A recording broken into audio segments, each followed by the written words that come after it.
สวัสดีครับอาจารย์ครับผม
Hello and welcome to another Dhamma meeting where we will discuss the Buddhist practices of charity, morality, and meditation. Everyone is welcome to join. So we are waiting for our participant, and our first one is Professor Ken from Switzerland. Good morning, Professor. Good afternoon, Ajaan. Yes, how are you doing? I'm fine, thank you. Everything fine? Everything's okay. Just have a little question today, Ajaan. Go ahead. And when we take refuge in the Triple Gem, in the Buddha, the Dhamma, and the Sangha, could Ajaan please explain what exactly that means to take refuge in the Triple Gem in our practice? Yes, taking the Buddha, Dhamma, and Sangha as our refuge means take them as our teacher. Follow the teaching. Like a student who go to your classes, they have to follow your teaching, right? Okay. Supposed to. So, but it doesn't mean that you have to only follow his own teaching. If there are other teaching you want to study, and if that's in conflict with the Buddha's teaching, you can still learn. Like if you go to university, you have to learn some other courses.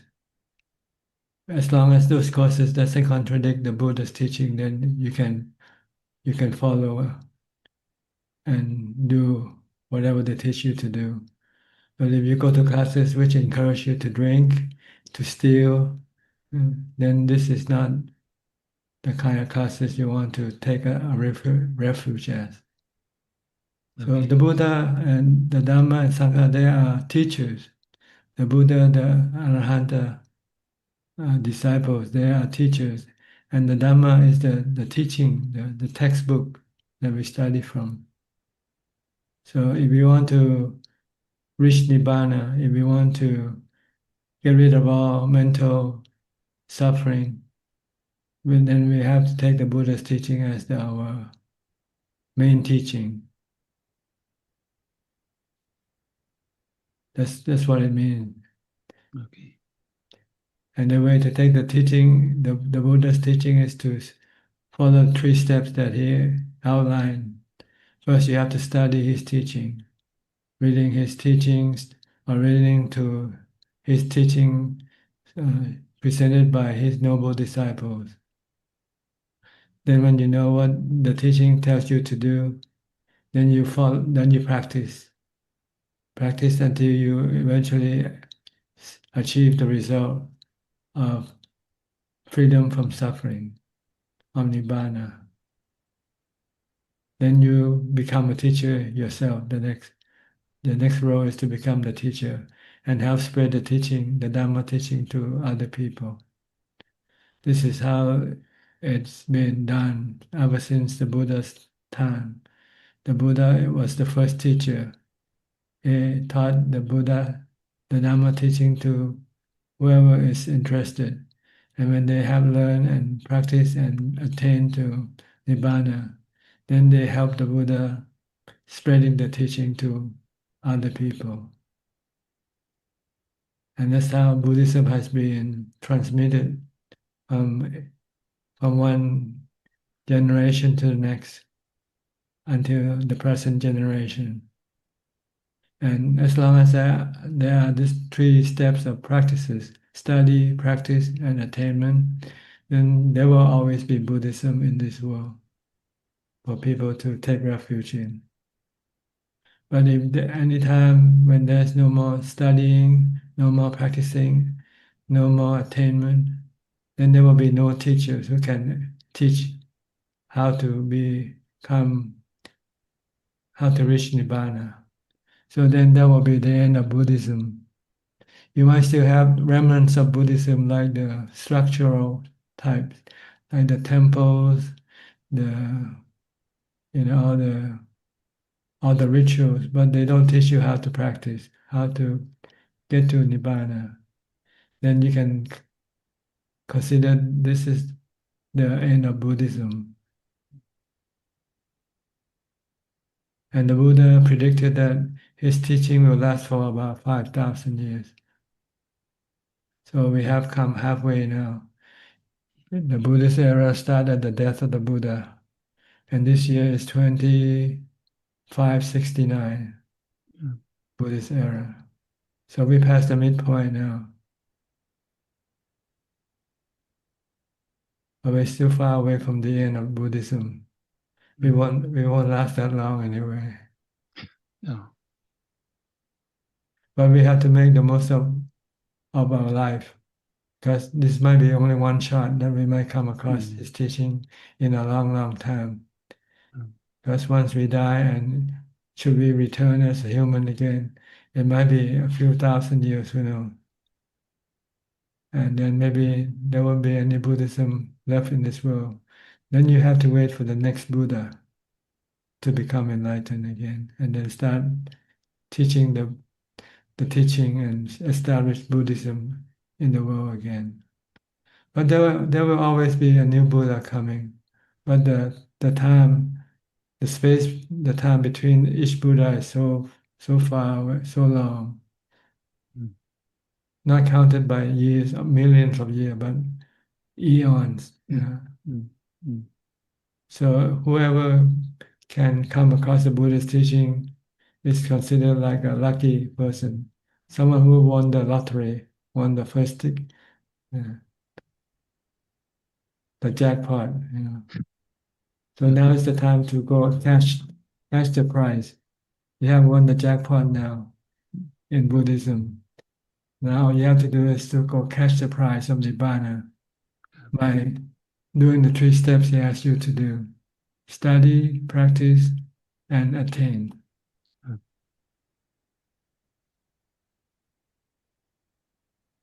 Okay. So insofar as taking the refuge, in conclusion, it means if you want to get to Nibbana, you have to rely on the Buddha's teaching. And if you can come across his noble disciple, it will be much easier than studying on your own. Like engineering students, they can study on their own. They know the text to study. But without a teacher, they won't be able to understand correctly what the text is telling them to do. But with the guidance of a teacher, the teacher will tell exactly what should be.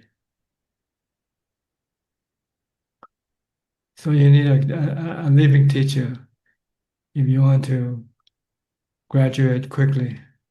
Like the Buddha said in his four foundation of mindfulness, he said, if you follow my teaching in this sutta, you can achieve in 7 days or 7 years, 7 months or 7 years.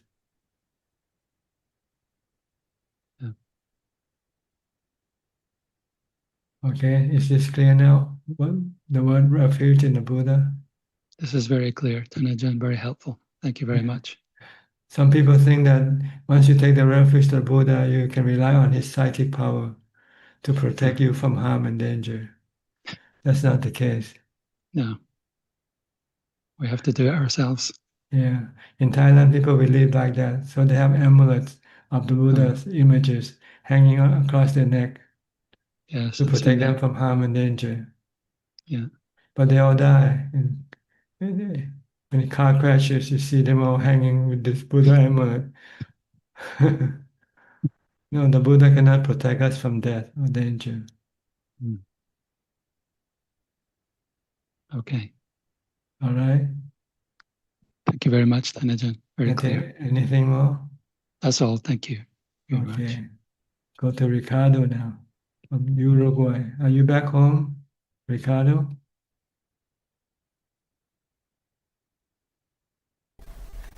Hello, Tanachan. Yes, I'm back home. Thank you. It was a long trip for you. How many days? 45 days, something like that. 45 Yes. days. How many countries? Four countries: Four Chile, countries. Australia, Thailand, and Vietnam. Yeah, but you spend most of your time in Vietnam and Thailand, right? Or in Australia also. Yes. It's only 3 days in Australia and 3 days in Chile. Just passing by, passing through. Right.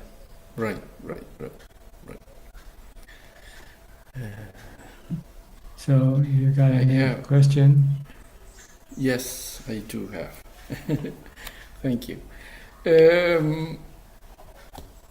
I've been practicing to take a retreat with you. It's very inspiring. So I've been doing a lot of practice back home. And what I found, and that is that, of course, we cause our suffering, and what I found, and please tell me if this is right, that of course, we try to get or craving for the things we like and take away the things that we do not like. And I found out that if I balance that, it gets me less suffering. Like, things are the way they are. They are not likable or unlikable. They are what they are. But the mind sometimes get attached what it likes and what it rejects what it doesn't like. Is that true? Yes, that's why we have to reverse the process by trying to like what we dislike and try to dislike what we like. So then the mind can become neutral. Don't eat the food you like to eat. Eat the food you don't like to eat. I'm trying that. Don't see at the things that you like to see, and see the thing that you don't like to see. To bring your mind back into the center, into the middle, which is equanimity. But you need to have a mindfulness and meditation in order to be able to do this successfully. If not, you're just fooling yourself. You might be fooling yourself once or twice, but you won't be able to do it all the time. Yes. Yeah. But with equanimity, you can. You can force yourself to like something you dislike and force yourself to dislike something that you like, so that you have no reaction toward anything. That's the goal. Don't react to anything emotionally. Don't react by craving or aversion. But you can react with sensibility if you have to react. If people say hello to you, you can say hi to them back, But you won't have any emotional feeling attached to your reaction. I understand. Yes. And you won't get disappointed if you say hello to them and they don't say hello back to you. You just do your part, just being nice, But they don't want to be nice, that's fine. They don't know that being nice is a good feeling. They don't know that. People forget that good feeling come from being nice, being kind. Yeah. No, they thought good feeling come from being selfish. True. So people nowadays are really selfish. They don't want to see you on the street. When they walk past by you, they try to avoid looking you in the eyes or in the face, so they don't have to say hello to you. So they're all grumpy all the time. Yeah. And we are laughing. Loving kindness, metta, is what we need when we meet people. Be friendly, Yes. be kind, be nice. What's so wrong with that? Yeah. If people want to take advantage of friendliness, we can stop. We can hold back and say, no, just I can only do so much for you, but you have to do something for yourself. But if anything I can do for you, if I see that you really need and you cannot have it, maybe I will help you. Yeah. True. Yes. Well, the other question is related in happiness, that we hear every time that happiness comes from outside, buying or conquering or whatever, and we find out that happiness comes from inside only, or the true happiness. So as you said, just saying good morning, that's with metta, brings happiness inside us. That's right. Not dependent if they answer back to us, right? There are 3 levels of inner happiness. The first one is by being nice to other people, giving to charity, and not hurting other people, but practicing keeping the precept and also practicing charity or dana. Then you get this first feeling of happiness within yourself. Then the next one, higher level, is to do meditation, mindfulness meditation, to still your mind, to keep your mind calm. Then you reach another level of inner happiness, jhana. Then the third level is the level of wisdom, in which you try to get rid of all your cravings. Once you have got rid of all your craving, the mind will become permanently peaceful and calm, and we call this nibbana. Yes. So this is what we have to go through. The first step is try to be charitable, generosity, share what you have, the surplus that you have, the things that you don't need to keep. And don't hurt other people by keeping the 5 precepts. Once you can do that, then you move up the next level.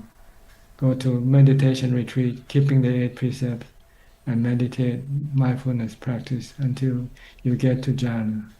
Then you reach the second level of inner happiness. Once you have reached the second level, then you can go to the third level by applying wisdom, the 4 Noble Truths and the 3 characteristics of existence to get rid of all your cravings. Once there are no craving in your mind, then your mind will become peaceful permanently. With jhana, you become peaceful only when you're in jhana. Once you come out of jhana, the peace can disappear. But with nibbana, you don't have to go into jhana, and you can keep the mind peaceful all the time by getting rid of the agitator, which are your craving. Your cravings are the mental agitator they keep the mind agitated all the time.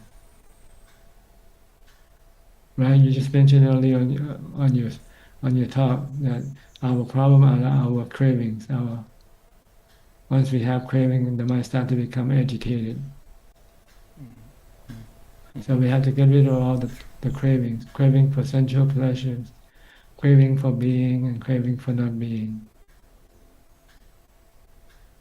True. We have to get rid of them by using wisdom, by seeing them as impermanent. Sensual pleasures is impermanent. Jhana pleasure is also impermanent. You also have to get rid of that. then you will be free from cravings. And no agitator. Then your mind will remain peace all the time automatically. Okay. Yes. Okay, so you're between the first and second level, right? You do charity, you give the 5 precepts, and occasionally you attend meditation retreat, Yeah. trying to get to No. jhana.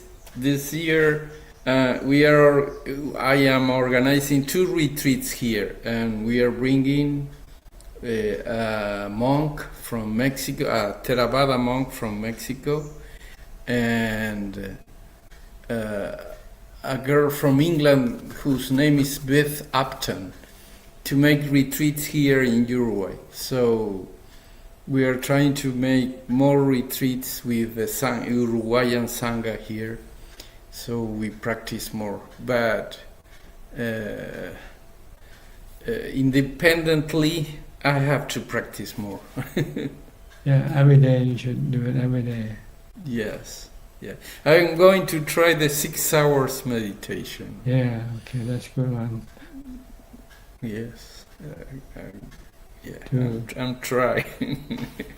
to stop your craving to move around. Right. Just to be still for 6 hours, just to stay in one spot. Mm-hmm. Yeah. You're allowed to stand or sit or drink water, but nothing else. No handphone to watch, and you can't go to sleep either. Okay.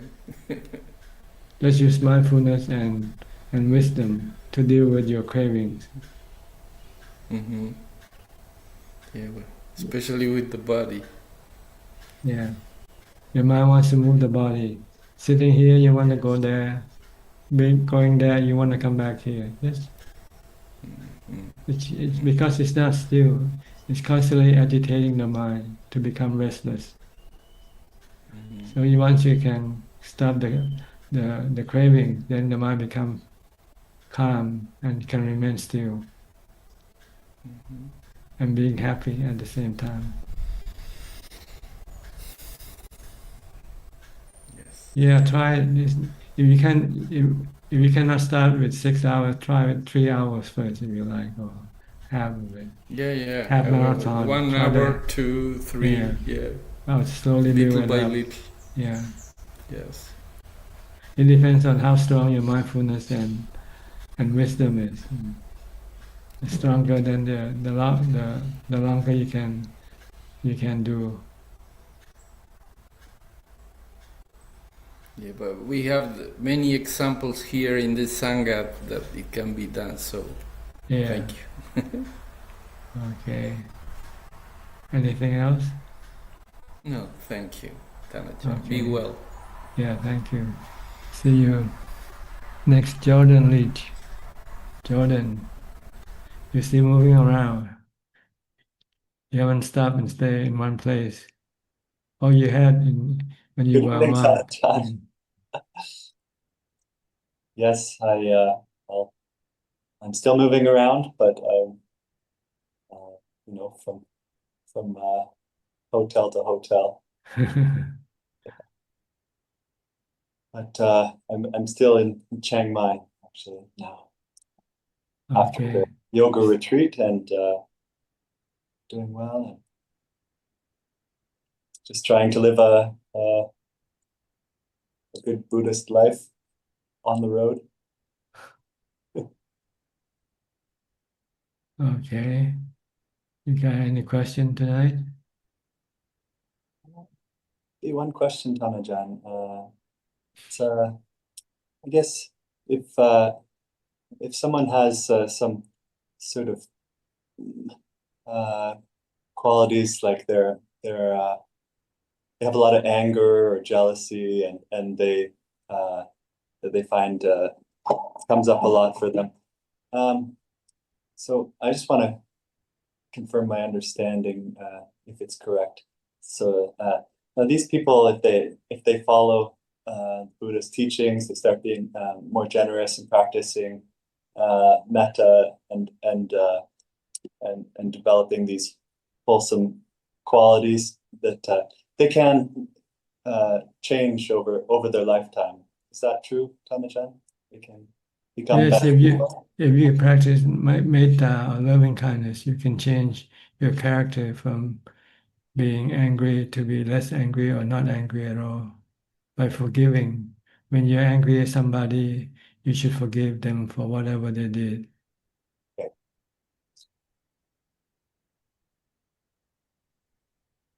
And then another part is that, so practicing Buddhist teaching, someone becomes a happier person. They have less anger coming up over time. Now, is it also true that they can this kind of progress is always reversible, is it not? Until somebody eventually becomes awakened.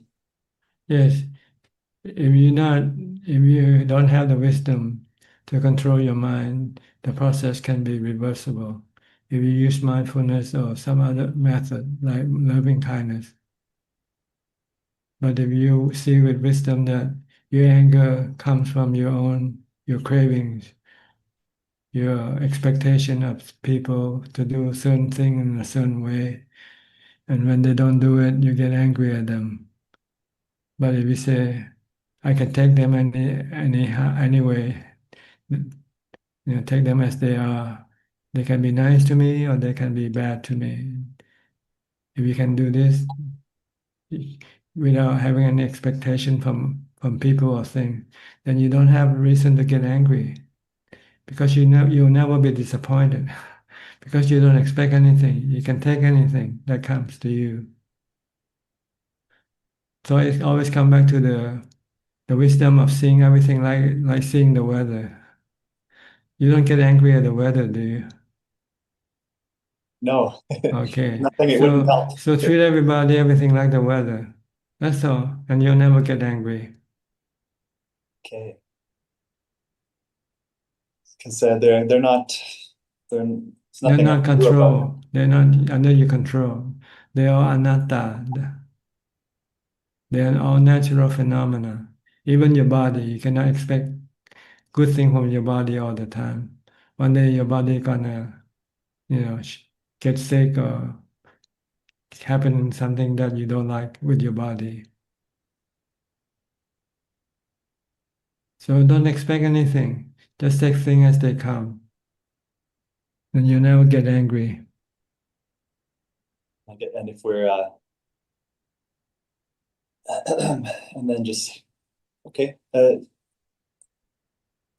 if we're doing good karma, keeping practicing generosity and being kind and keeping the precepts, I guess this also helps This us. can help because when you practice generosity, being kind, it means you you're nice to people and you can forgive them if they should do something wrong or hurt you, then you can forgive them because you are nice to them. You want them to be happy.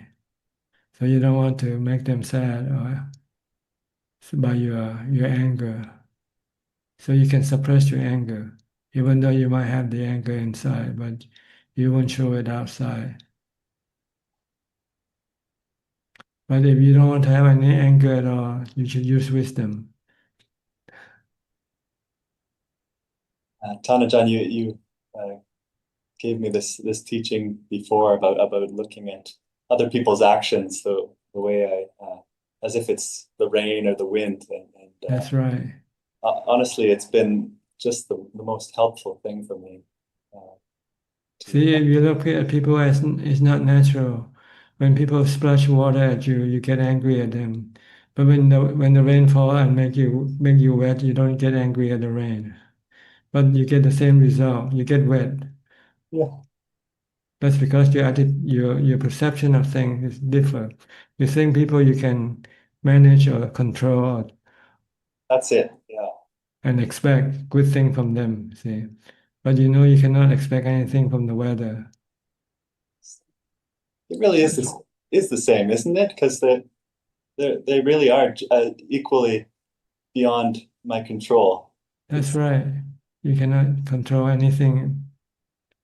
I mean, sometimes you might be able to control to a certain level, but some other time you might not be able to control at all.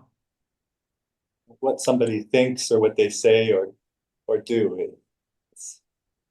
Sometimes that, those it's nice to just times I can remind myself that it's beyond my control, and then it can sort of just I can just let it go because it's just use equanimity, just be merely aware of what's going on, but not react with any emotion.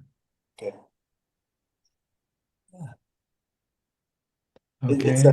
Okay, thank you. Yes, it's just seeing that when that truth sort of clicks, when my mind really sees that. The Buddha said everything is anatta, everything is natural phenomenon, natural happening. There's no a person or somebody acting this thing. This thing all happen because due to conditions that generate this action to appear. Okay. That's the way to think about it. Okay. Okay. Okay. Yes. Try to let go, and our problem is we have a certain attitude toward things, that things has to be like this. People have to act like this according to our attitude. But once they don't act, then we can become disappointed or get angry. Because we have the wrong attitude toward them. We think they should act like this or like that. But you should, in fact, you should look at them as they can act any way they like. Okay, they can act any way they like, and I guess if we have less craving, there's less. The less we crave for, the less opportunity there is for to get angry. Yes. To get angry or jealous. So. Yeah. Okay. When you have no craving at all, it means you just let go, let everything be. Okay, good. Okay, thank you very much. Enjoy your travel. Thank you, Ajaan. Okay. Next step from Oregon. How you doing with your dog? Oh, she's doing good. I mean, we're getting used to it. I'll say that, yeah. Because she's like the weather. Exactly right. Yes, yeah. She's kind of, as long as she's not constrained, she's okay. She wants to do what she wants all the time. I wanted to, I'm going to do the 3-hour challenge this week. Okay. First time? Because the 6-hour challenge I think would be difficult. So I'm going to start with the 3-hour challenge, and I'm going to try to do it every week. I'm going to try. And I just had one question. Would it be a defilement if I use earplugs? To block out the sound. Yes, no, you can do that. You find the noise around you disturbing, you can use earplug. Yes, there's a lot of neighborhood sounds, like people cut, you know what I mean? Distracting sound. Yes. And so if I can do that, I think I could get, yes, because I've been using earplugs and I've been getting a very deep sit. I just didn't know if that was cheating. No, it's like closing your eyes. You can block the essential objects from entering into your system. Well, that's wonderful, because it's been very useful. But you still have to remain in one spot. Yes. So no, I'm just gonna sit and stand. I'll have everything I need, just water, and that's it. And just yeah. And meditate or mindfulness, chanting, reciting mantra. I've been reading the suttas, so I'm going to be thinking about the suttas I've been reading. What the Buddha's been saying, and so I'm really excited. Yeah, I'm really excited. Contemplating on the teaching, so you can get a better understanding of what he's trying to tell us. Yeah, I feel very deeply that like, this is my refuge. I have to make this my refuge, and like by doing being able to sit and control and not move and just not let the defilements move me. It's just going to be a better place inside. So that's what I'm working towards. Yeah. Yeah, this is practicing. See, Yeah. Doing the work. Our goal is to stop our cravings altogether eventually. Yeah. Yeah. I definitely, like Ricardo was talking about preferences. I need to work on not eating everything that I love and just work on, the opposite of what I love. Yeah. But yeah. That takes time. Okay. Yeah. Good luck But to you. thank you very much. I appreciate, yes, it's good. Let us know how it turned out. Very grateful for your teachings. You're welcome. Next in 10. She's just back from her 12-day fasting on the mountain. How much weight you lose? I don't know, Ajaan. You didn't weigh. You didn't check the weight. I'm not checked, so I don't know. But you say you feel like you lost about 10 pounds. Yes, maybe like that. Yeah. On this 12 day, you didn't have any food at all except water. Yes, just drink water for 12 days. And how did you cope with the suffering? Actually, for me, I'm not feel suffering, not too much, but just at the 7 days, from the 7 days, sometimes I can vomit and have a problem with my gastritis. So at that time, for me, this is the opportunity to contemplate On your body nature. Yes. So I can contemplate Four Noble Truth. Body is aging, sickness, and death. Yes. Yes. And how do you feel? Good. You're not afraid of death, not afraid of sickness now. No. Ready to face them when they come. Yes. Because it's not you who gets sick, who dies, right? But I'm not worried if I die. I just let it go. Also, when I meditate at night in the below the tree, sometimes the animal can come, so I just let it be. You come outside of the cabin and sit under the tree to meditate. Yes. Okay. Do you feel afraid, or you feel like something is watching you or trying to do something to you? No. No, you didn't feel anything. Good. It means your mind is calm enough not to fool you. The people who is really afraid, when they sit outside alone, they start to think, "Oh, something is coming after me." Yes, sometimes I know have a deva, also have a beta, but I'm not afraid. I just Okay. let it be. Let it be. Okay. If anything's gonna happen, let it happen. Let go. This is what we call let go. Yes. Okay. Would you like to do it again? Yes. For next time, I want to try again. Okay, good. Prajan, when I'm in Wat Yam, Prajan told me, don't tell anybody how I practice. Now I understand clearly. Because when my best friend asked me, she asked me if I go to Pattaya, I always traveling. I say no. I just go to Central if I need to buy something for offering food. Even I stay at hotel, mostly I work and I just eat simple food. For me, if I need to choose, I choose to buy something that I want to eat. I bought that for my teacher for offering at Wat Yan. So my friend say that I'm straight and stupid. So now I understand if we talk to somebody in not in the same path with me, they don't understand how I practice. That's right.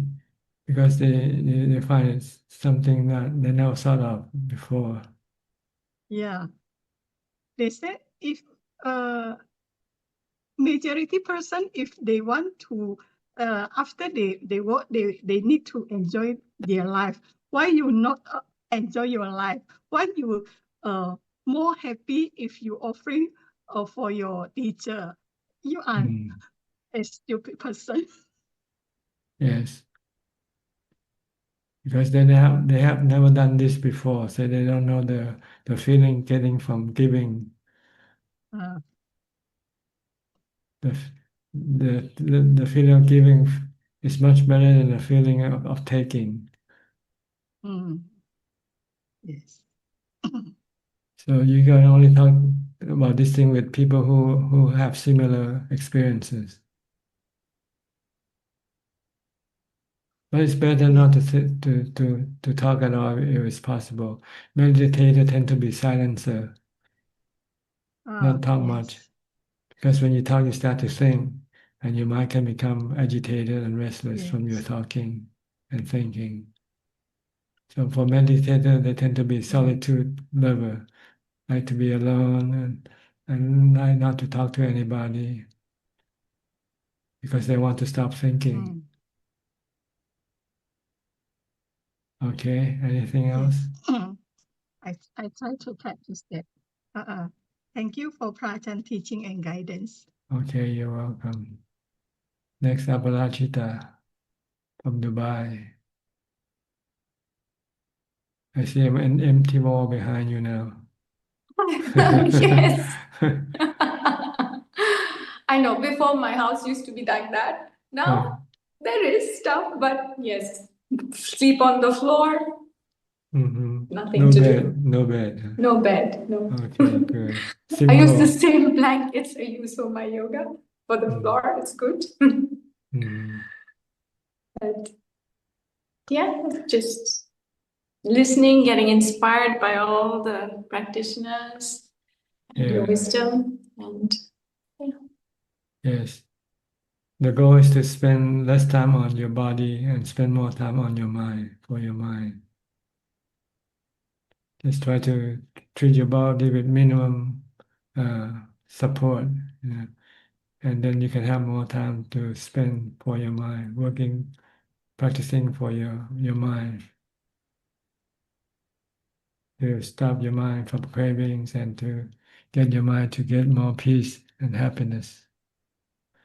Because the peace and happiness from the mind is much better than the peace and happiness from the body.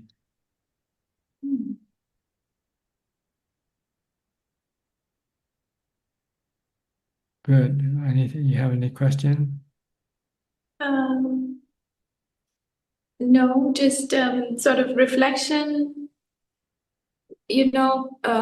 When you would say before, if there's a craving, how to counter the craving. I'm beginning to understand a little bit more, meaning that it's like my craving is a quality I have. But by making a counter, I'm trying to build a different quality. So the craving, whether it's through looking at it because it's anicca or trying to keep focusing, so that way the cravings get weakened. Would that be right in thinking? Like when we say, like, I want to do this, but I'd stop myself. Stopping is actually like a habit. A new habit, not doing instead of doing. Yes. Because doing will get you into trouble sooner or later. That's right. And whatever you do, you tend to become addicted to what you do. Like drinking coffee, smoking, watching TV, anything. Once you start doing, you start to become addicted. And when you cannot do it when you wanted to, then you can get you can get irritation, you can get restlessness and agitation or suffering, really. So it's better not to do anything. That's why we have the 6-hour challenge to prove to you that not doing anything is better than doing something. Right. But you have to be able to counter your cravings. And we use mindfulness or sensibility. Sensibility is wisdom, telling us whatever we do, it's a brief happiness and it's gone. And then we have to do more to have it again. And eventually we will not be able to do it. Sometimes we will not be able to do what we want, crave for. Then we will feel really bad then. But if we do nothing, then there will be nothing for us to cause us any irritation or restlessness or disappointment because we don't expect anything. We can be happy by being still. When the mind becomes still, we call it jhana. See, that's all. And the one that prevents us, the mind from entering into jhana, is our craving. Right. So try to stop our craving by stop our thinking, by using mindfulness. Focus on a mantra or on an object that we can pay attention to, so that we don't have to go think about other things. So the practice of mindfulness is very important. Be mindful with an object. We call kammatthana. An object that can keep the mind calm is a kammatthana. Like the watching your breathing, your breath. This is one form of kammatthana. Or you can use reciting the Buddha's teaching or the Buddha's name. This is another form of keeping your mind from thinking. And eventually you can stop thinking. Then when you stop thinking, your mind will feel at ease, peaceful, and happy. Okay. Okay. Thank you. Next, Thank you. you're welcome. Thank Next, you. Philip of Malaysia, Kuala Lumpur. Good evening, Ajahn. I just maybe ask a question. The Buddha said that there shouldn't be any schism in the Sangha.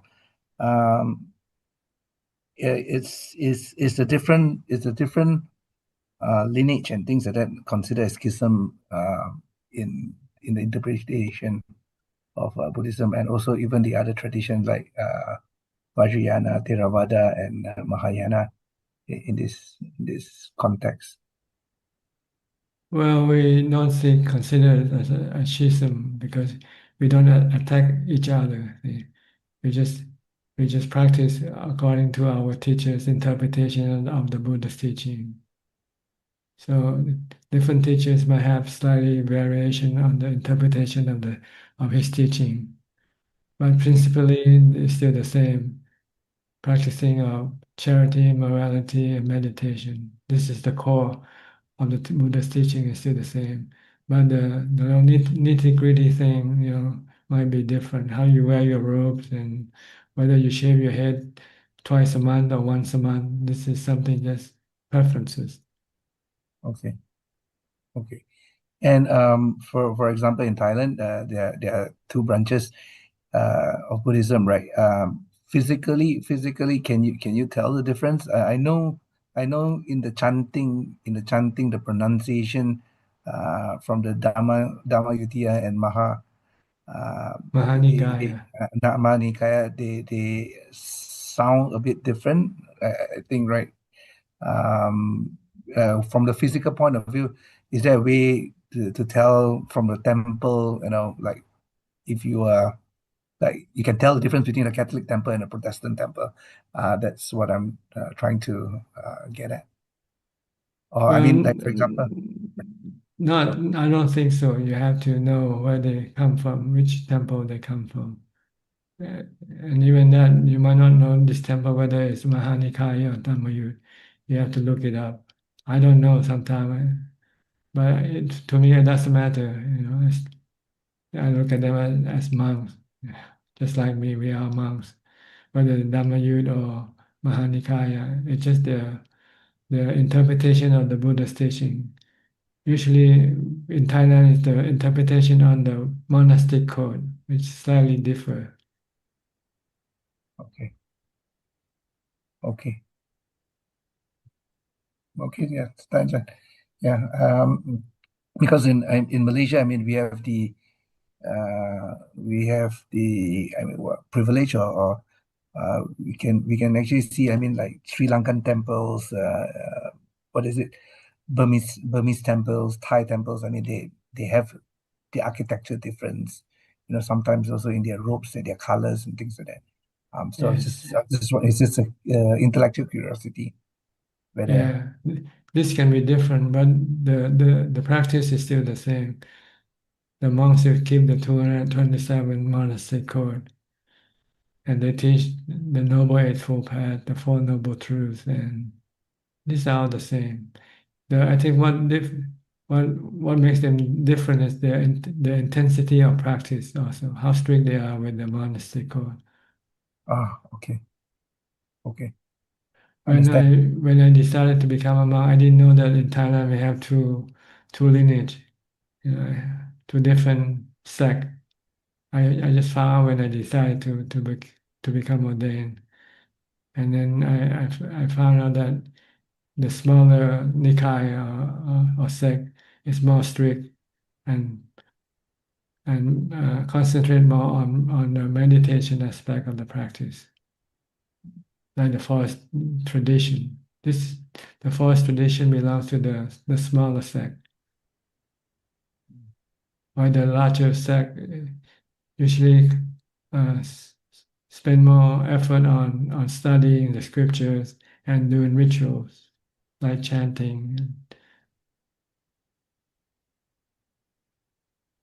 So when you want to be ordained or you want to follow a certain teaching, you have to study and find out which one you want to follow. And it's okay to ask, right? I mean, the abbot or the monk, which if you are ordaining or whatever, which sect is this, or is it I considered? think you don't ask the abbot yourself, are you a Dhammayut or are you a Uh, Mahanikai? That would be not impolite, yeah, You have yeah. to research yourself, ask somebody else, like ask a third person. What temple is this? Is it a Dhammayut or is it a Mahanikai? You don't approach a monk and ask, are you a Mahanikai or are Ah, you a Dhammayut? yes. Okay. Yes, understand. Understand. Okay, Understand. you're welcome. Thank you. Next, Alvin.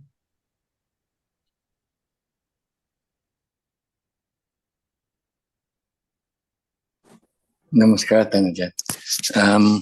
Tanajan, I want to ask you a question. That day I was listening to this Long Time Mahabua's talk again. Long Time mentioned that when you're sitting down, if the pain become really intense, when you're doing a mantra, you're using mantra, you should switch to Satipanya to look at the pain. If not, it can affect your health or something. How does it? Because I normally just ignore it, Tanajan. I don't know how to use Satipanya. Satipanya means using investigation to study the nature of pain. Ask yourself, who is the one that is being affected with pain? Is it the mind or is it the body? It comes from the body, right? Yes. Okay, so the body is the one that's been inflicted with pain. But the body doesn't react to the pain at all, right? Who will react to the pain? The mind. It's the mind. And the mind is not the one who's been inflicted with the pain. So it's stupid, it's ignorance of the mind to react to the pain that belongs to somebody else. Like when you are painful and react to your pain. Why should I react to your pain? It's not me who is being painful, it's you who is being painful. mm, mm, mm, So then you have to stop your mind from reacting, that's all. Tell yourself, don't react, stay calm, just be merely observing or knowing. mm, And if it doesn't want to stay calm, then you have to use mindfulness to stop it from reacting. You can use mantra, you can use chanting, you can use focus on your breathing or something. The problem is your mindfulness is not strong enough, see, mm, because your defilement keep pushing you toward the pain, the body, to watch the pain and to have aversion for the pain. mm. Yes, that's what I try to ignore it. Normally, I would try to maybe chant faster or do something. That's right. You need Yeah, to do yeah. more mindfulness to pull your mind away from the attention of paying attention to the pain. Mm, Because when you pay attention to the pain, your cravings start to arise. I don't want this pain. I want this pain to go away. And when you have this craving, then you're creating another type of craving, which we call the suffering in the Four Noble Truths. The suffering that arises from your craving, your aversion for the pain. This is the one that is. This is the one that makes you unbearable, not the painful, not the pain of the body. See? So if we can stop the mind from creating this craving, this aversion for pain, then the mind will have no craving, no pain, no suffering. mm, Then you can then the mind can live with the pain of the body. So the goal is to still the mind, stop the craving in the mind. mm. Okay. So yeah, understanding that would be satipanya, right? Understanding Yeah. this, yeah. Sati is mindfulness, panya is wisdom. See? Wisdom. Or vipassana, wisdom, or panya, wisdom, or Panya. common sense or sensibility. Use your common sense. Don't use your emotion. When we read something we don't like, we use emotion. We want to get rid of it. But when you cannot get rid of it, then what you do? Yeah, yeah.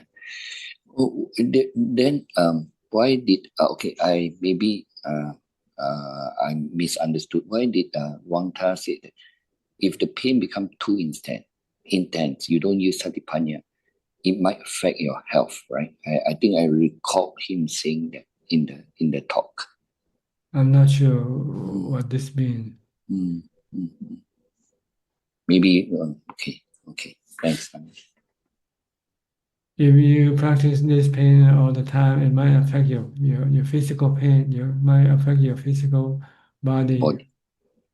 Mm, So you have to know the limit of how much you can practice this type of painfulness meditation.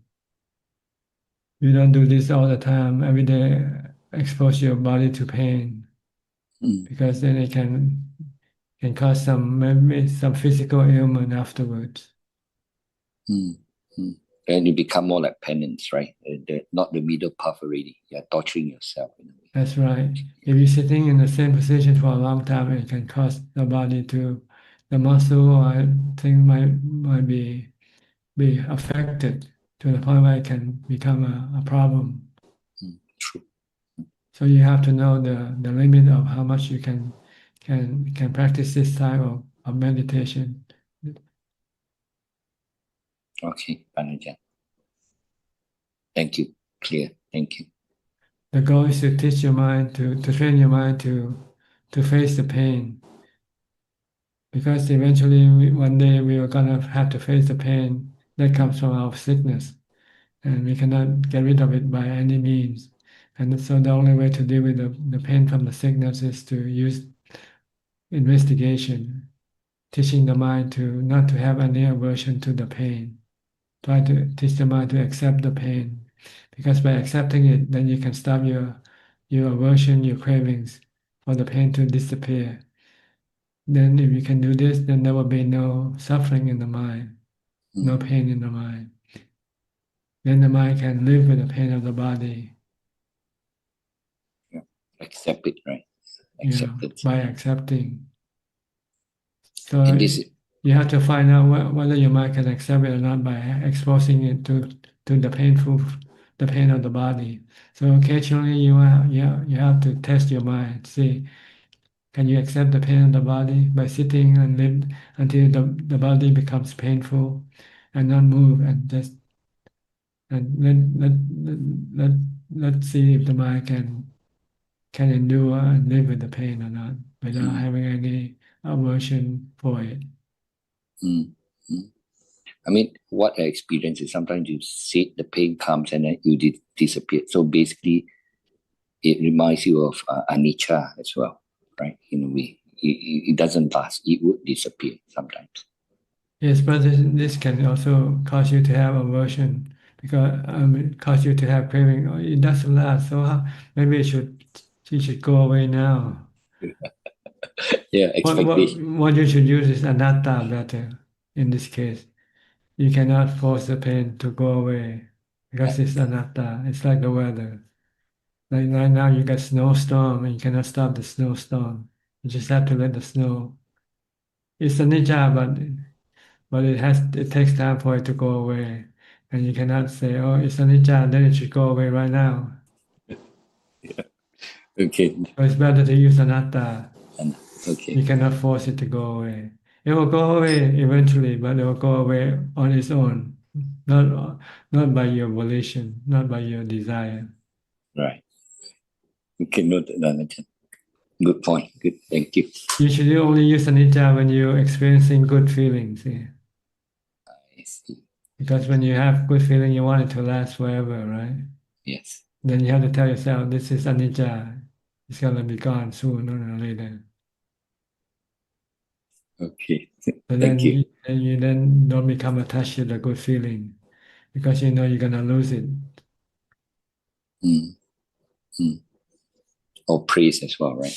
Or somebody praise you. Yeah, any good feeling, any good thing, they don't last. So this is generally what you have mentioned before, and also Wang Tao has mentioned. This is what refer to the wisdom developed samadhi, right? Once you use the satipanya, you can go to samadhi.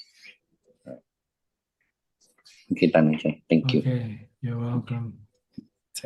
Next, Lynn from Indonesia.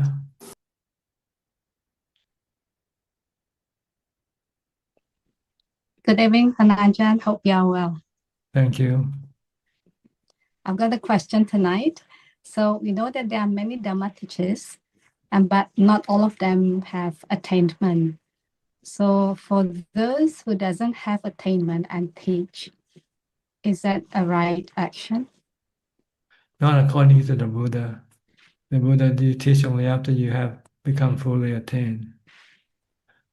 It's like you haven't graduated from college yet and you start to become a teacher already. So you have to graduate before you can become a teacher. When you apply for a job as a teacher, they will have to test your credential first, right? What kind of degree have you got? Where did you graduate from? So forth. They don't allow you just to go walk into the classroom and teach, even though you're just a second year student. But nowadays, people they don't understand the concept of of Buddhism. See, so they just take whatever they want and do whatever they want.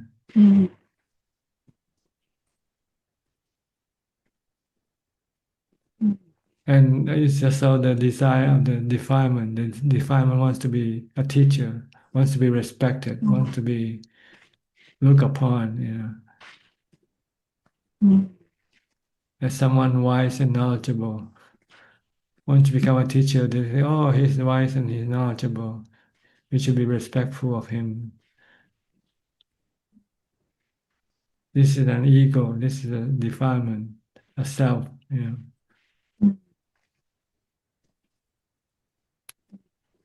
Look at the Buddha, for example. He didn't teach anybody until after he became enlightened.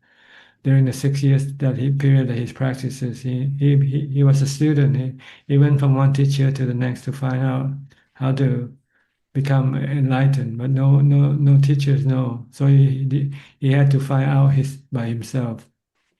Once he had found the way to become enlightened, then he started teaching. So, and by teaching when you haven't yet attained is also wasting your good time, because once you start teaching, you don't want to practice anymore for your own attainment. So you'll be stuck there. You'll be stuck there. Oh, okay. Mm. So it's very dangerous when you haven't yet achieved your goal and stop in the middle of the way and then do something else, like teaching. Maybe at first you didn't want to teach, but people, they come to you and ask for help and say, please teach me because I couldn't find a teacher. Then out of compassion, you start teaching them. Then eventually you start to get hooked to this teaching. Oh, Because it's easier teaching than studying, see. yes. Than doing. Yeah, than doing, than practicing. Yes. So this can be dangerous for people who haven't yet achieved their goal and started to become a teacher. Mm.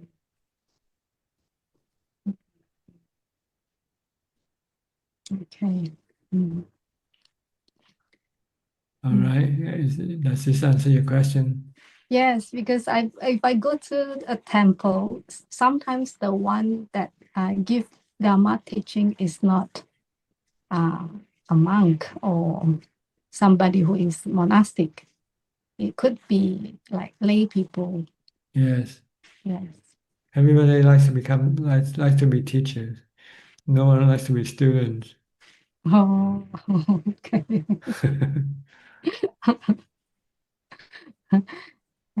Okay. And I have a reflection also to share. So as Panaja mentioned, we can see if we are having emotion, and we can try to see things or people like weather.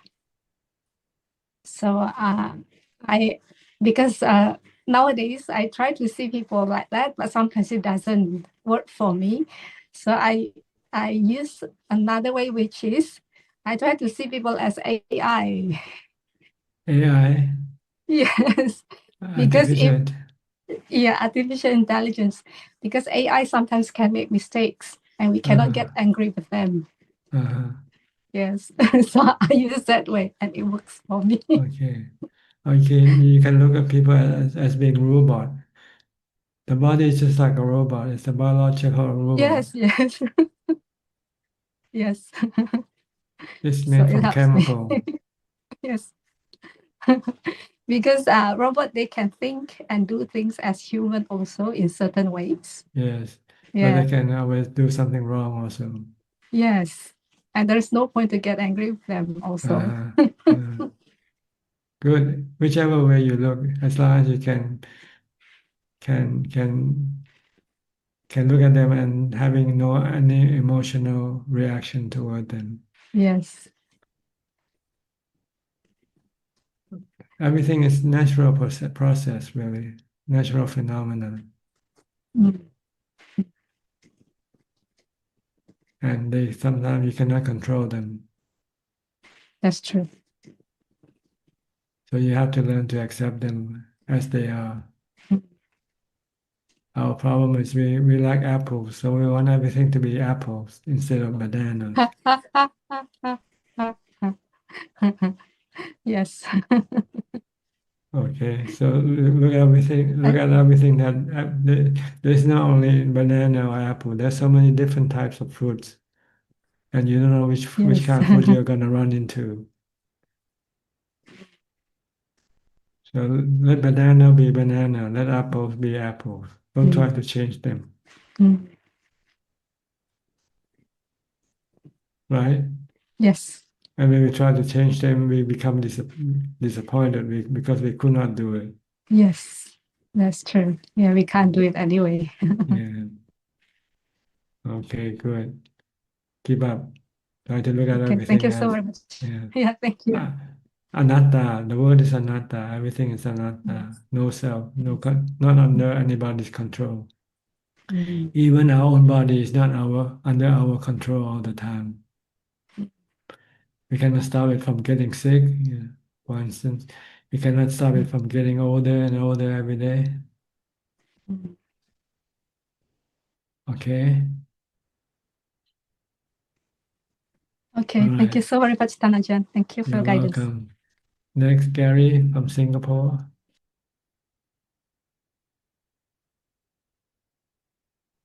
Evening, Tarajan. No question, just listening in. Thank you. Okay. Go to Julie. Now, hi, Julie. You are a newcomer here. If I if I think correctly, is this your first time joining us? Hello, Ajaan. Yes, it's my first time. Where are you from? From Quebec, Canada. Okay. So you speak French also? Yes, French and English. Okay. What can I help you? So I'm fairly new to Buddhism, and it's been close to 5 years that I'm practicing in the Mahasi Sayadaw tradition with the noting. So I'm looking to, I'm exploring another technique, and I've discovered you and been following you for some time now. I've read your book, My Way, and been following you on YouTube. And I'm interested in maybe trying your technique. So I just wanted to kind of check with you, maybe like clarify some points on how you meditate and how you guide your students, to meditate, if I may. Yes. Well, basically, in meditation, we have to start with mindfulness, which is the same like Mahasi Sayadaw method. You use noting. This is a form of being mindful. But I use the four foundation the Buddha taught us to be mindful of our body movement.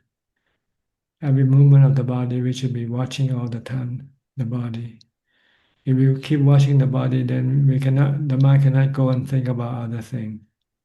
See, the goal is to stop thinking as much as possible before we meditate. So when we have the time to meditate, then we sit down, then we use mindfulness of breathing, the breath. Watch your breath, anapanasati. If we can control, or if our mindfulness is continuous, then eventually the mind will drop into jhana. When the mind becomes calm, peaceful, you have equanimity. Your mind doesn't react to anything emotionally. So this is the first goal of our practice, is to get to jhana. Once we have jhana and become expert in going into jhana, then after that, when we come out of meditation, we can start study the nature of the body first. Study the nature that is anicca, is changing all the time from birth to death. The body starts with birth and then start to go through aging, sickness, and death. So this is the body's anicca, it's temporary. So we should not cling to the body, because when we cling to the body, when the body change, it can cause us suffering.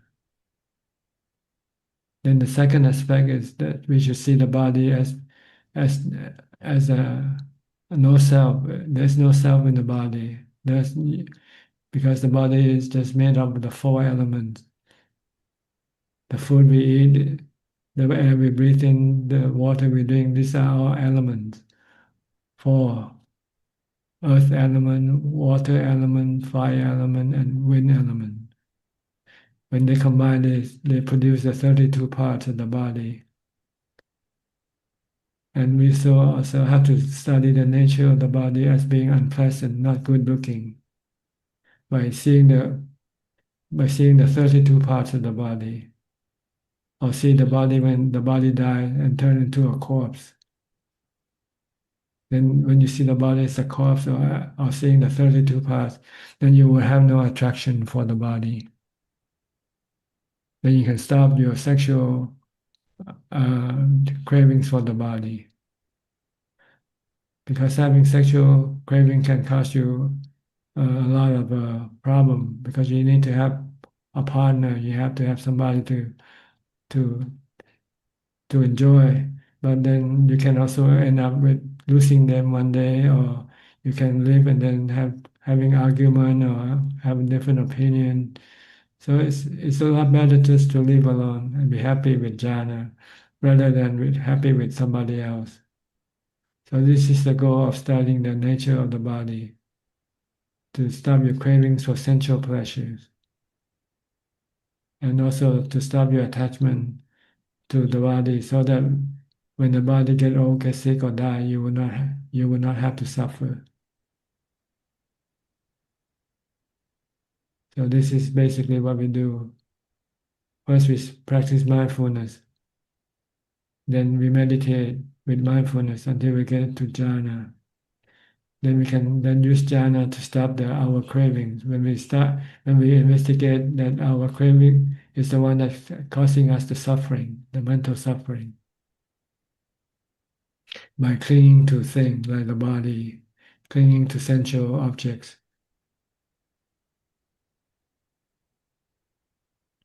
So I feel that with the Mahasi Sayadaw technique, I've come to see the three characteristics. So that part's been very helpful. I find that I'm kind of yo-yoing back and forth between busyness and stillness just because of my responsibilities in lay life currently, like being a parent, for example. So I'm wondering, for the mindfulness, the way that I've learned it is if I'm walking, then I break it up into steps, and then I know different things. In your technique, Ajahn, what do we do as we're mindful of walking or sitting or standing? Just watching. Don't let your mind go think about something else. Sometimes we walk Okay. and then we think about our business, our friend. And we don't think we don't go away from the body mainly. We want to tie the mind with the body all the time. And So by being attentive to the body, we'll also ensure that we do things right. Yeah. Nice. So it means that, for example, if I'm walking, I'm not thinking about how I need to go shovel snow, for example, Anything. or going back in the past or Right, anything else. just only about walking. That's all you have to know. Okay. And I don't need to keep my mind busy by noting like No, not stepping at all. right, stepping Just left. watching, just watching. Just Okay. watching what you're doing all the time, from the time you get up to the time you go to sleep. Is it possible that that might be causing some restlessness? Like at this time, like after I feel like No, wisdom at this point is not enough. It seems like there's restlessness and still craving. that's right. This is already inbred in your mind. It's not caused by your practice of mindfulness. In fact, the practice of mindfulness will still your mind, will lessen your cravings, because your ability to generate craving has been limited because you cannot think about other things. See? Before you can crave about something, you have to think about it first. You have to think about coffee before you can crave for coffee. But if you're not allowing the mind to go think about anything, then the craving cannot arise. So focus on your body, mindfulness, from the time you get up to the time you go to sleep. It's easier if you're not working and you only have one job to do, is just to keep watching your body. But if you have to work, you have to deal with people, then be able to stay with the body all the time is almost impossible. Oh, I see. So this is more for monastic, for monks. The four foundation of mindfulness was being taught to monks, not to lay people. Oh, okay. So, but you can do this during a retreat, like you have 3-day retreat or 5-day retreat, then you don't have to deal with anybody except yourself, your body, your own body. Then you can practice mindfulness all the time. Okay, this clarifies a lot, Bante. Ajahn, sorry. And I was wondering also for the breathing, do I focus at the nostrils or on the abdomen, like rising and falling? You can choose whichever one you like. In Anapanasati, we use the at the tip of the nose. Is I think there one that's there an advantage to either? well, according to the scripture, the Buddha taught that watching at the tip of the nose, not at the Okay. abdomen. I think the abdomen is maybe some teacher find more useful for them, so they use this technique instead. Oh, But you can use whichever one you like. But I find watching at the tip of the nose is more immediate. You're actually watching the breath coming in and going out. Because when the breath come in, when the air comes in, it will contact the nostril, right? And when it leaves the body, it will leave through the nostril. So you just watch there at that point. The goal is not to move around. You just want to watch at one point. Let the breath come in, then it goes out. Whether it's being short or long, doesn't matter. You don't have to force your breathing. You want to use your breathing as an anchor, something to hold the mind to, like when you use the body when you're doing something, to prevent your mind from thinking about something else. That's all. So when you're watching the breath, you can only think about the breath. It's come in, it goes out. It comes in and it goes out. It's fine, it's coarse, it's subtle, it's long, it's short. That's all you can think about. And if I'm feeling particularly restless or agitated or stressed, is that when I say Budo as I breathe Yes, to but keep the mind busy? it can help. This is an additional object for mindfulness. So maybe if you find that your mindfulness is not strong enough to stay with your breathing, you might want to use a mantra to help bring the mind back toward the breathing. Because sometimes when you're watching the breath, you might be able to think about your friends and your families and your work. So if this is the case, then you can use mantra to help you bring it back. Or you can stop watching the breath temporarily and use the mantra altogether, just one. Just recite Bhutto, Bhutto, Bhutto, Bhutto, Bhutto. Some people And tie there's the Bhutto with the breath, which can be difficult sometimes. oh, Because sometimes you want to recite the Bhutto faster, you cannot do it if you tie it with the breath. But so on you can sorry, try Ajahn. experiment whether you can use Bhutto alone or using the breath alone or using both tied together. And sometimes you can use Bhutto during the day when you're not sitting in meditation. If you're tired of watching your body, you still have to watch what you do. But if your mind still wants to go to think about some other thing, then you can also use Bhutto to bring the mind back to the body. Try it. See how it works for you. Thank you so much, Ajahn. That's All very right. helpful. Is that all for now? Yes, Ajahn, thank you. Okay. Let me know or let us know how it works for you. Yes, Ajahn. Okay. Next, we'll go to Ubeka. Hi, Alfredo.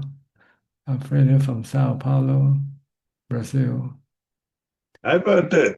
Where are you now? Outside in the house? No, in the kitchen, my new kitchen. I see. Okay. It looks Last different. year, I do a kitchen. Very work. It's very Renovate. good. You renovate, huh? Yes, a door, a glass door, Mm-hmm. two glass door, one and two. Okay. The kitchen is light, very light, natural light. Mm-hmm. Very good. You do your own cooking? No. I buy cooking. By Buy marmita, cooking, rice cooking, fast cooking, okay. fast cooking. Just heating up in the oven. Yes, in microondas, harm the cooking in 5 minutes. 5 minutes, the cooking is okay. That's not It's cooking, a it's little just cooking. heating up the Yes. food. Yes. The paticula, but do you know what's paticula? Particular. Paticula for monks. Yes. The food is not important. The food Yeah. is only for body. Yes. The And taste of food is not important. not important not to be attached to the taste of food. Yes, not attached. Eat, Only food. eat for the sake of the body. Yes. It's for strong the body. Other day I write that I fall the motorcycle. I broke the motorcycle. A man, a suicide man, a lock man, mendigo, shot in my bike. It's very dangerous. But I not hurt a lot. Only a pain. Only a pain in my chest. Not. It's a very 64 hours. Very dangerous. But it's okay. At night, motorcycles. It's dangerous. I not see nothing. The man pulling my motorcycle in the middle of the street. Brazil is very difficult, but Brazil is poor people. Brazil is very not have Brazil not have education. Brazil, the poor, the peoples of Brazil don't have education. 8%, 9%. Only corruption. Only sad things. Brazil is sad things. The world is the same, never. But about the form, the kingdom of form, the kingdom of Kama is okay, né? But the kingdom of Kama is samsara. The kingdom of form and not form, Sobana Loka and Asobana Loka. The form is practice, né? But the form is with practice, né? With meditation. The form is no form is okay. No form is for jhana. No form is the no of Buddha. No form is okay. Yeah, it's higher form of existence, much happier than the sensual world, sensual form of existence. But with practice, with knowledge, with Four Noble Truth, with Four Noble Truth. You have to be able to get into Rupa Jhana to get to the Rupa form, the form existence, and Arupa Jhana to get into the formless existence. Yes. Arupa Jhana is okay. Arupa Jhana is for jhana, is knowing, is anatta. Arupa Jhana is okay. It's next to Nibbana. See? Yes. Nibbana is permanent, but Rupa Jhana and Arupa Jhana is still temporary. Doesn't last forever. Yes. The kingdom of form is possible to a good practice, né, Bante? It's possible to a good practice. I say this, but because the people's imagine that the meditation is only absorption, né?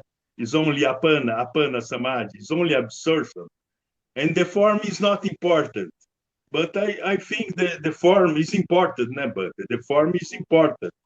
The form vipassana is important. The form of things is important. Né?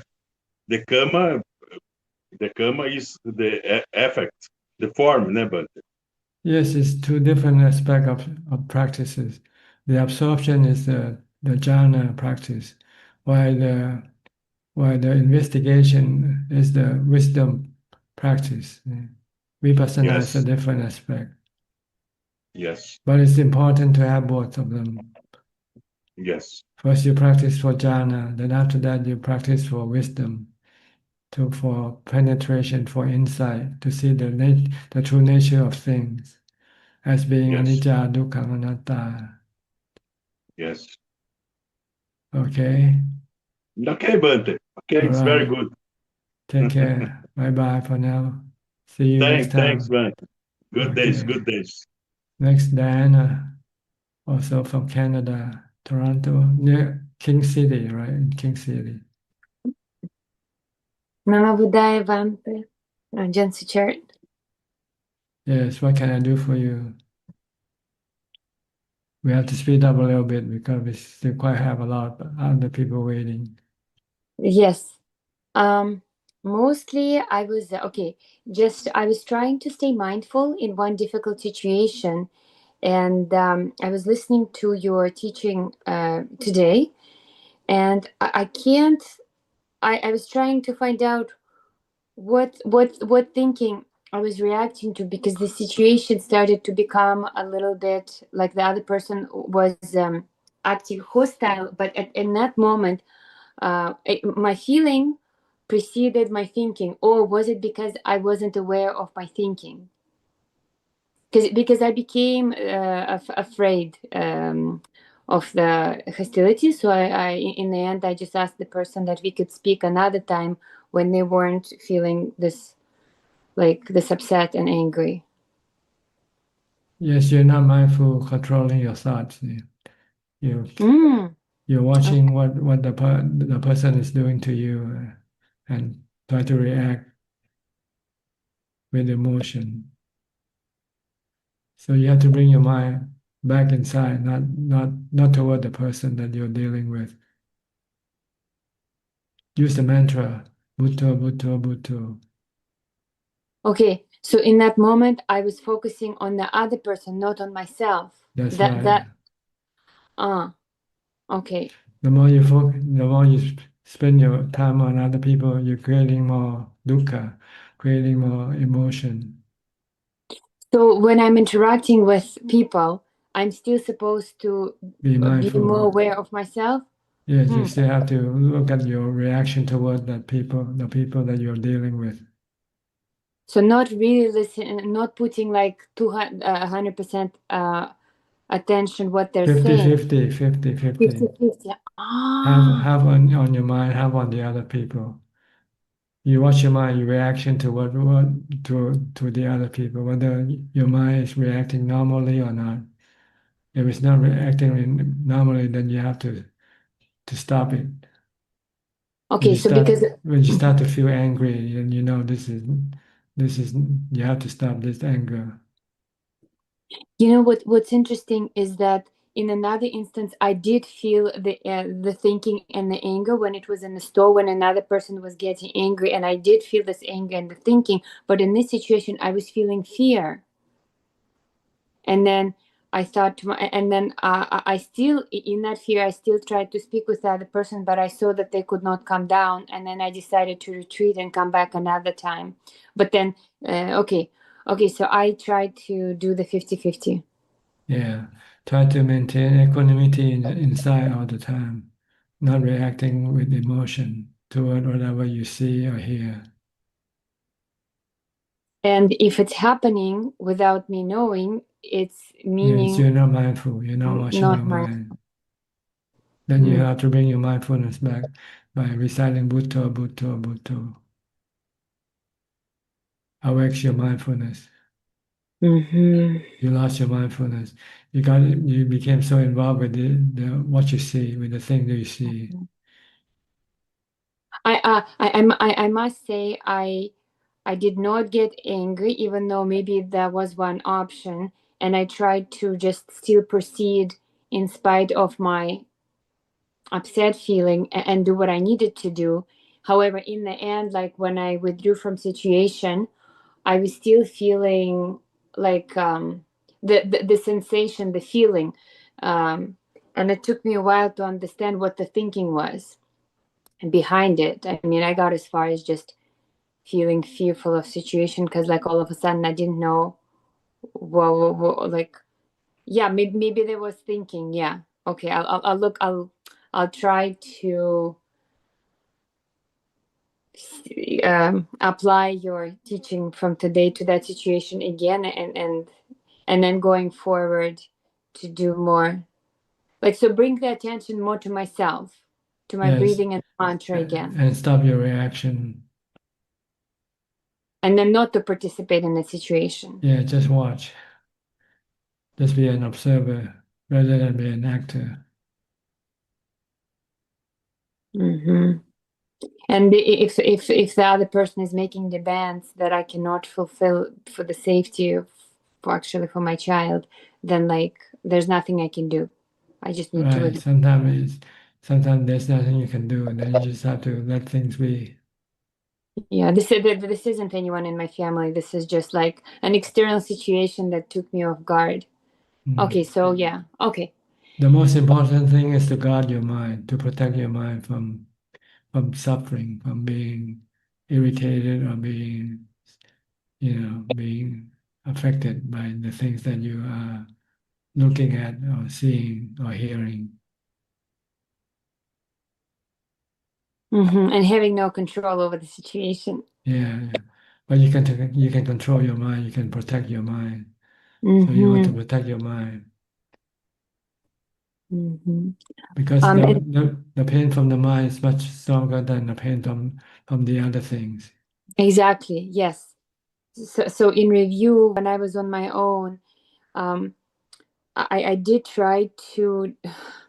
Is there something I could apply if I know I'm not being mindful and I'm trying to get there, but it's not happening, or do I just wait it out? Because that's what ended up happening. If you know you're not mindful, then you can create mindfulness by reciting Bhutto. Okay, back to the chanting. Okay. Yeah. And then just wait it out, like just keep chanting Yeah, until chanting until the mind becomes calm. I mean, then you have enough mindfulness. Okay. Okay. I'll make room for some other people because looks like I will be able to join you on Tuesdays now. Okay. If you have another question, you're welcome to. Just I wanted my daughter to participate, but we can participate next Tuesday. Okay, bring her in. Oh yeah? Okay. Yeah. Greta, you have time for maybe just one question? Yeah, okay. Okay, come. Okay. Okay, pay respect. Good morning, Greta. How are you today? Can you hear me? Yes. Speak up louder. Okay, you want to ask a question?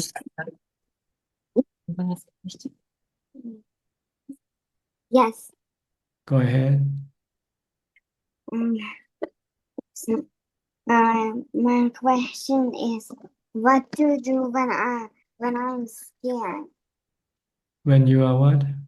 Scared. Scared. Think of the Buddha. Just think of the Buddha. Call his name. Recall his name. Bhutto, Bhutto, Bhutto, Bhutto. And stop thinking about other things. Just think only of the Buddha. Then after a while, the fear will disappear. Okay, try it. It's easy. When you close your eyes and just chant Bhutto, Bhutto, Bhutto, Bhutto, Bhutto. After a while, the fear will disappear. Okay? But you have to practice Bhutto now because if you wait until you're afraid, you might not be able to recite Bhutto. So you have to practice now. Whenever you have the time, or just recite Bhutto for 5 minutes or something like that. Then when you're afraid, then you can recite Bhutto. Okay? All right. Simple. Yes. Anything else? No more questions? No more. So do 5 minutes before you go to sleep. Recite Bhutto for 5 minutes every day. Okay. Yeah. Then whenever you feel fearful, you can recall Bhutto right away. Okay. Okay. Okay. All Thank right. you. Thank you so much, Ajaan Suchart. Yes, Okay, you're welcome. we had a series of we had a series of these strange events, and they just compounded. So I didn't actually even hear this question from her. I was going to review it, but then there was no time. So it's good that she asked. Yeah, And good. I can see if we can incorporate it into the schedule more. Thank you so much. Yeah, every night before go to sleep, then do some 5 minute Bhutto. Sit down, meditate Bhutto for 5 minutes. Yeah, actually, we have night meditation. We just don't have time so much in the morning when we have to go. Yeah, but it's just keeping it during the day too. Maybe I'll add that also, because if we weren't quite able to pull it out. Yeah. The more the better. The more you recite Bhutto, the better. Okay, it's tricky. So many things in this world pulling the mind away. But look at everything as useless. Everything in this world is useless or harmful to you, to your mind. Then you won't have to spend so much time with them. Okay, we'll see what we can do this week. Okay. Thank you so much. So happy You're to be back welcome. here. Okay, good to see you too. Next, Kok Seng from Singapore. Good evening, Prajan. Yeah, Prajan, last week I asked Prajan about how do I maintain my faith in the Buddha, Dharma, and Sangha before I achieve jhana. And Prajan, your advice was firstly to do the practice to see the results. And the second thing was to stay close to enlightened monks so as to model them as examples. So for the latter, I'm not able to stay close with an enlightened monk. So what I did or what I planned to do was to attend talks by Dharma teachers who most of them from any Dharma teachers that come to Singapore, I will try to attend them. And last Friday, I attended a talk by an English monk from UK. And last Sunday, I attended a talk by a Ajaan from who is the apple of what from Buddha. So yeah, so this is how I go about to get close to so-called see all these Ajaans as examples to follow to maintain my faith. Another way is to study the Buddha's teaching, all the suttas, the important suttas, and study his biography, study the life of the Buddha. This will inspire you and strengthen your faith in the Buddha, the Dharma, and the Sangha. Okay.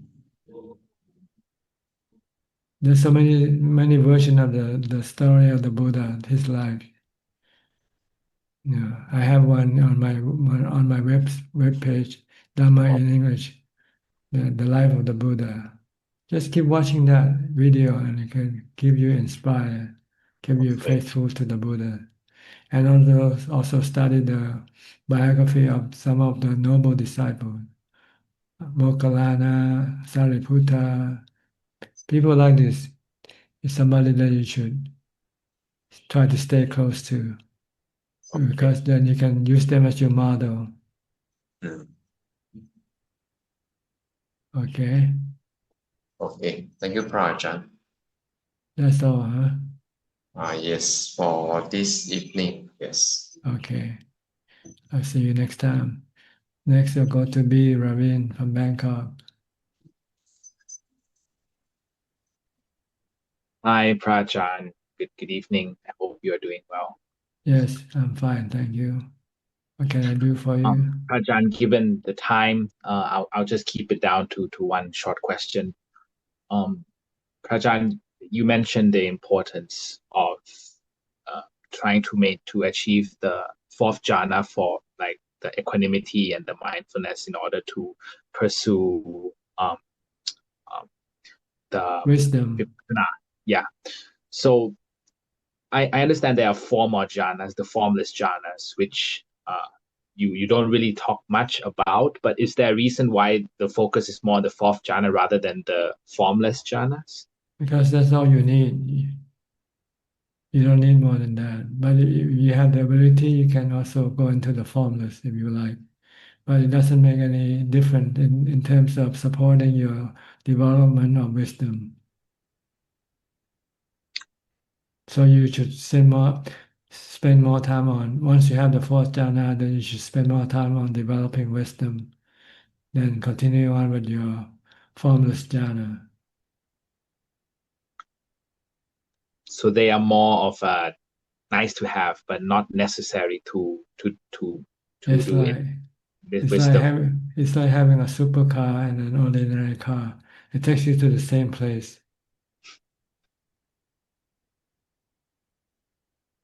Oh, I see. Because I read somewhere they said that actually it is like more calm, but I mean like you said, it's not necessary. So I don't need to focus on that. Just focus on Yeah, the just form. get to the fourth. All right. Yeah, I find it quite difficult because sometimes when I meditate, Prajan, I have feelings of happiness or maybe sukha, I think. So I understand fourth jhana is to let all of those go, right? It is purely just equanimity. Just to ignore it, concentrate on your meditation object. This is just like something you pass along the way. So don't stop and become enamored with what you see on the way, because if you do, you will not get to your destination. You have to continue, keep watching your breath. If you're using your breath as the object of meditation, and then eventually it will pass all these things, and then eventually reach the fourth jhana and equanimity. So Prajan, eventually the breath will disappear. I don't need to do anything else. I just stay in the state of calm. Is that right? Just Because remain I noticed mindful. Just remain mindful as if the breath is still there. it's there. Don't start to contemplate or anything like that. Just keep watching emptiness of breath. And then maybe a few minutes or a few seconds later, it might then fall into jhana, like falling from a high place, or feeling like losing your last breath. And then you might become peace and contented, still. Okay. Understood, Prajan. I will try to observe that in my next meditation sessions. All right. Thank you, Prajan. You're welcome. Next, Weakness. Weakness. Hi, how are you? Please unmute your microphone first. Can you hear me? Yes, now I can hear you. Thank you. How are you, sir? How are you, Ajahn? Fine, thank you. What can I do for you? Yes, Ajahn. You said the Buddha said it's my the 32 parts is not mine. My hand is not mine. My eye is not mine. Everything is not mine. Yes. So what of the mind? The mind is just a knowing element. So mind is not mine too? Mind is mind, but mind is no self. There's no self in the mind either. Mind is just a knowing element, like the water element, the wind element. There is no self in these elements. They are just natural phenomena and have special properties. See? The mind has special property in that it has the ability to know, to feel, to remember, and to perceive. Okay. That's all. But the problem with the mind is the mind has the illusion, and it creates a fictional story about itself. It created it is a self, it's a king, it's a president, it is a man, a woman, or whatever. So why is the mind is creating all kind of thoughts? Why is perforation of the thoughts coming from the mind? Ignorance, not knowing its own true nature. That's the nature of the mind or nature of the ego or It's the delusion of the mind creating this ego. The mind is like a fictional writer. Okay. It creates the story of itself as being a self, and then once it possesses a body, then it becomes a man or a woman, and once it starts to have status, it perceives itself as being a king or president or prime minister, and so forth. So to purify the mind, the only way is the meditation. Yes, to stop all this proliferation, then you discover the true nature of the mind, that it's just a knower, a knowing element. That's the true nature of the mind, the knowing element. Yes, and it has ability to think, to feel. Okay. So once the mind is like purified, like Buddha's mind, even that is not mind too. It's never yours in the first place. It's just a proliferation created by the thinking of the mind. Oh, yeah. When you stop thinking, then the self disappears. See? Okay. You have to meditate to at least get to the fourth jhana. Then you start to see the mind in its alone nature by itself. Okay. And to stay in the fourth jhana, after that we have to go to the vipassana, no? Or we can stay in the fourth jhana, say like a samadhi level.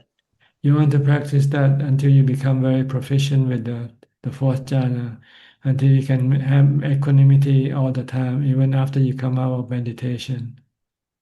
Okay.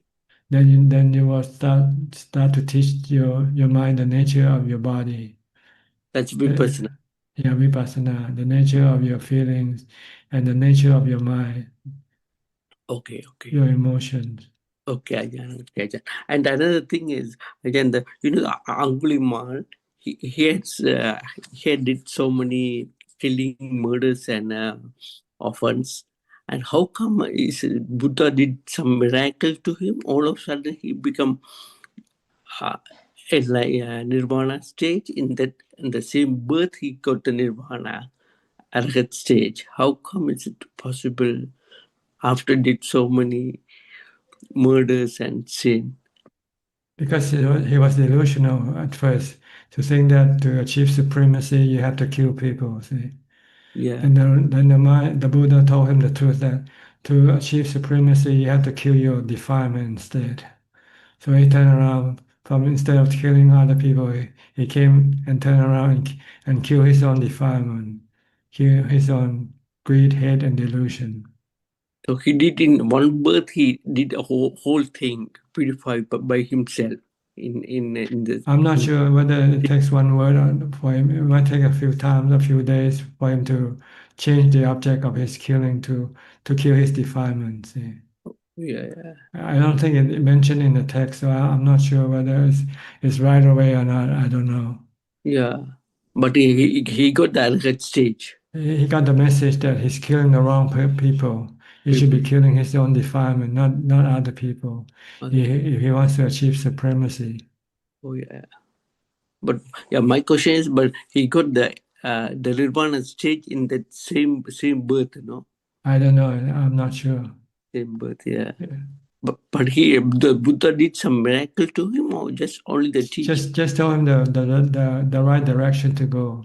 He went in the wrong direction. Killing other people is in the wrong direction. Oh yeah. And it's time to come into this direction to kill his own defilement. Yeah. So when he killed all his defilement, then he reached Nibbana. Nibbana.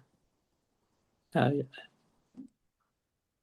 Okay, understand? Yeah. And me, I'm giving more importance to the work. Always I am work. I have to reduce the work to go to this path. I'm doing a meditation, but I'm mostly working too hard.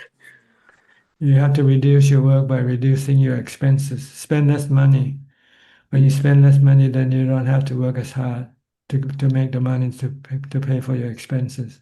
Yeah. So try to reduce your expenses. Live simple. Live Simple. like a monk. Eat once a day. Yeah. And when I'm doing, sometimes the meditation is going very smoothly, but sometimes I feel like I was awake, but I feel like sleepiness. Why is that? Sometimes you eat too much. Sometimes you eat too much and cause you to be sleepy. Okay. So you want to moderate your eating. Yeah. Okay. All right. Okay. Okay. Thank Take you. care. Thank You're you so much. welcome. Next, Dr. Indira and Dr. Pia from Toronto. Good morning from Toronto, Ajaan. Yeah. So is it snowing right now? Right now it's sunny, but we had lots of snow. I No, think it's a depending on the Snowstorm area, the other day. A few days ago, you have big storm, right? big Yes, storm. big storm. I think 60 plus centimeters in this area. So we're buried in snow. So how are you? You have any comment on what we said today? We are good. I just have one thing to say. With Angulimala, although it all happened in this birth, maybe he had paramis too for Buddha to see him and help him like that. Isn't Yes. it, Tanaj? That's right. He just have the wrong view. That's all. Yes. Once you correct the right view, then he can continue on the path right away. Yeah, I think it's an exceptional case, but it's good to know in a way, even if you do wrong thing, we can turn around, right? If you Yes. have the right attitude. You have to accept your mistake. This is the moral of the story. Is you have to learn to accept your mistake. Yeah. Don't be stubborn. If a wise person tells you something, then you should listen to him That's or so her. true. Wow. Like you I and think it should be like you that. and your partner. Who should be listening to who? We are listening to you, Tanajan. Okay. Yes. Path has been so much smoother, for which we are very grateful. Okay. Well, do you have any comment, Dr. Pia? No.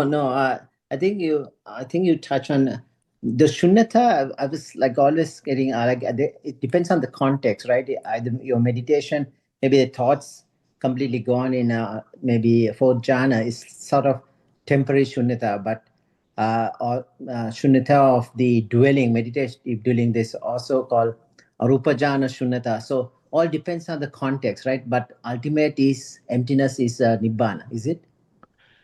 No, nibbana is the absence of suffering due to the absence of craving. Craving. Okay. All right. Thank you so much, Tanajan Teruan Saran. Yes.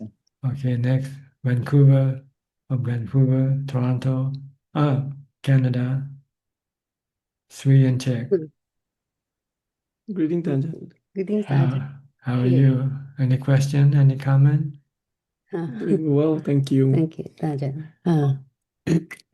Quick questions. When one got sick, and you mentioned before using Dharma medicine, like Yes, teaching your mind that the mind is not sick. The one who's sick is the body. So the mind should not get upset with the sickness of the body, because the mind itself doesn't get sick.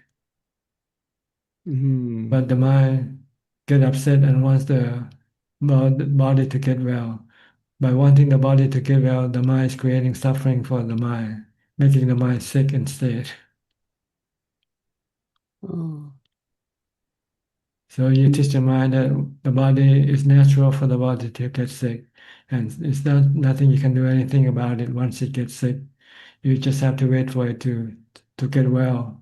In the meantime, you just have to be calm and not be disturbed by the sickness of the body. So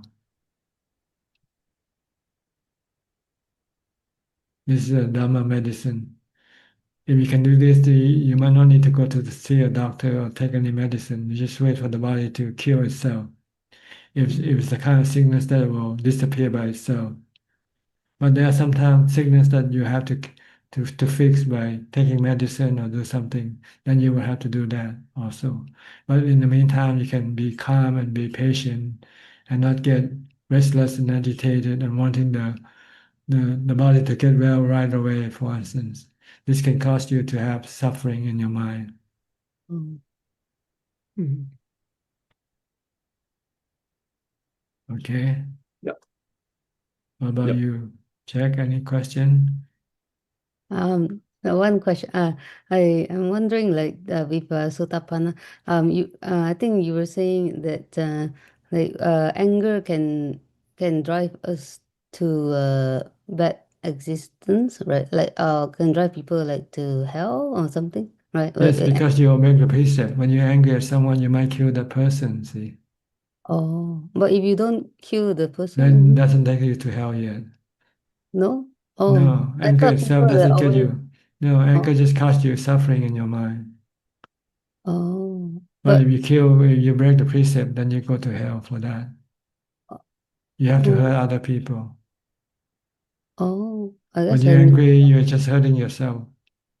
Oh, but And you don't want to hurt yourself, so you want to stop the anger. yeah, yeah. But if you let the anger continue, it might spread to action, and then you might Oh, go hurt other people. Like the one who next to you, you might break his leg.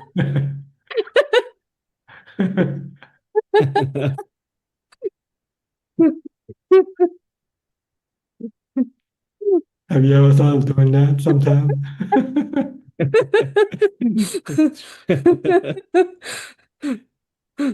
Okay, but I thought that people who are angry No, automatically. you have to Oh, break the precept, especially oh, killing other people.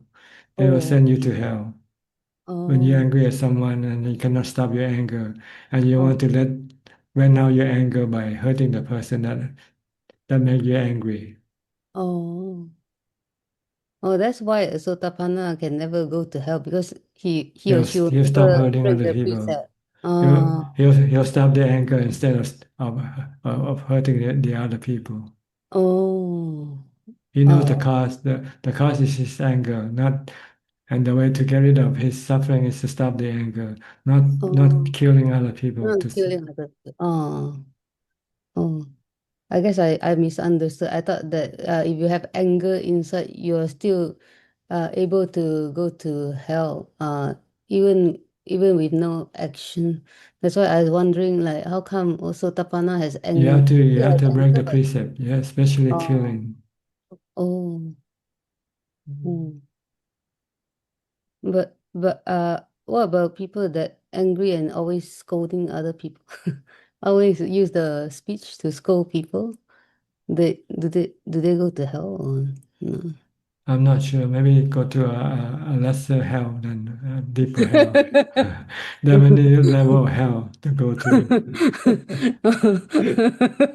Okay, but you have to do something with the anger You have that to stop it by forgiving the person. oh no, I mean Or like you to go to hell you have to do you something with the hurt anger. that hurt the other people, Uh, hurt the other person. oh, oh, And the intensity of hell depends on how much suffering you inflicted oh, on other people. oh, oh, oh.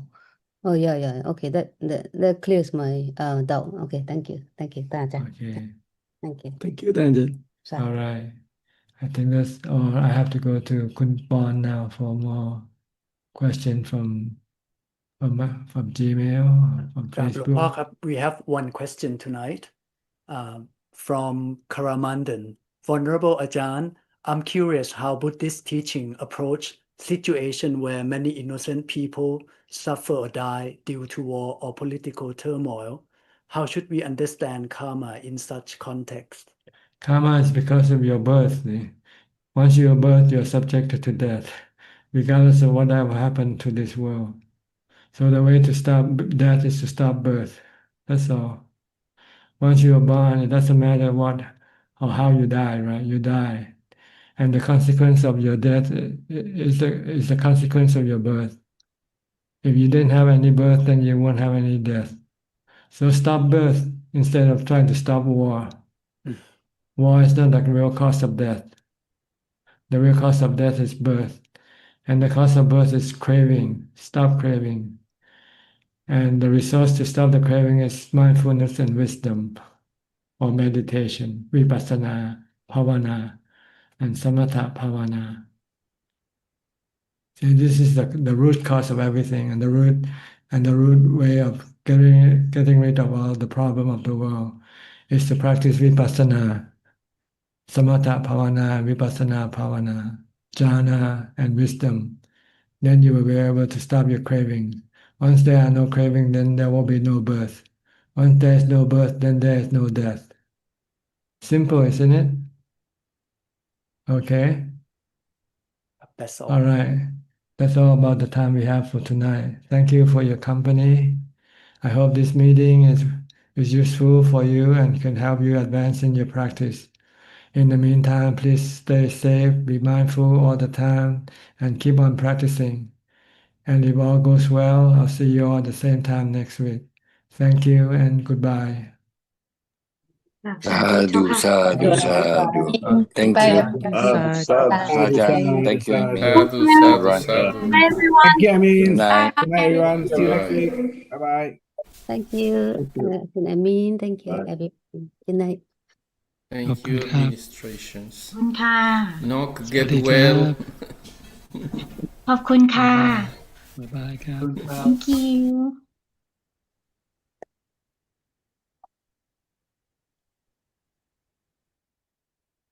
ดูเมื่อกี้ใครได้ยิน